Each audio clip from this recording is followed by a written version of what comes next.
Knack is a PlayStation 4 exclusive adventure game that is one of their launch titles. It was one of the titles that they used when they announced the PlayStation 4 in the beginning.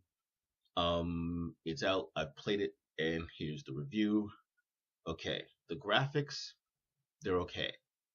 Given the monster that the PlayStation 4 is in the graphics department, this for a console is an amazing console. It's capable of a whole lot. If you've seen Tomb Raider on the PlayStation 4, oh my god. If you've seen Infamous on the PlayStation 4, even better. Knack doesn't take advantage of any of that. Basically Knack is a creature that is made up of multiple things floating around. Think of the way Rayman is put together with different parts that aren't actually physically connected. Knack is that to the power of 10, to the power of 100. He's basically made up of randomly floating almost trash. They're called relics, but it's just random shapes. And the PlayStation 3 would not have been capable of animating Knack the way he is presented. However, every location in the game, every surface texture in the game is something that the PlayStation 3 has done better than. The textures in this game are basically about PlayStation 2 quality. Really, it's nothing impressive. The sound is great. Sound is really good. The music is really good.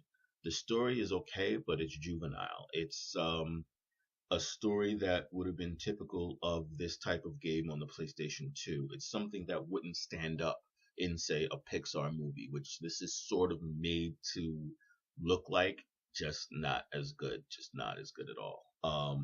The voice acting is okay, but again, it's sort of the voice acting that you get in a Saturday morning cartoon, not the voice acting that you get in a AAA video game. The gameplay is good. The gameplay is it's pretty fun. It's actually a really fun game. It's well put together. However, it has two massive flaws. The one is that it has a static camera. The camera is like, Resident Evil 1 and Resident Evil 2, where you don't control the camera at all. You get the camera angle that they give you, and you have to live with that. And that is such a dated way to make a video game that it doesn't I get it. That was probably a conscious choice to make this feel old school, but it was a part of the old school that was left behind when the new school began on purpose because it doesn't work. It's not the best way to make a game. And so that is a fail on their part. The other problem I have with the game is the controls are unnecessarily complicated.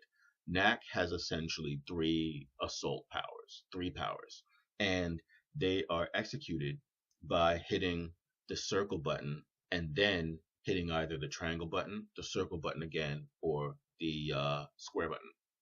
Um, and since there's only three powers, um, and you're dealing with only three buttons, why does each power have two button presses? Why can't you just do the triangle power by hitting the triangle? Why do you have to hit the circle button first? Why can't you just do the circle button by hitting the circle button? Why do you have to hit it twice? Why can't you do the square power by just hitting the square button? Why do you have to do circle and square? It's an unnecessary complication that I refer to as artificial difficulty. You're trying to make the game harder than it really is by making it more complicated than it needs to be. If you want the game to be harder, make the game harder. Don't make the controls goofier. So that's a fail on that part. Ultimately, in the end, the game is too much fun to give it anything below good. So I have to give it 3 stars. But this is a game that shouldn't have come out on the PlayStation 4. It should have come out on the PlayStation 3 because other than how much stuff it takes to make the thing that is Knack, they could have cut that number down, and then the PlayStation 3 could have handled this game easily. There's no reason for this to be on the PlayStation 4, at least not with graphics this poor. 3 stars.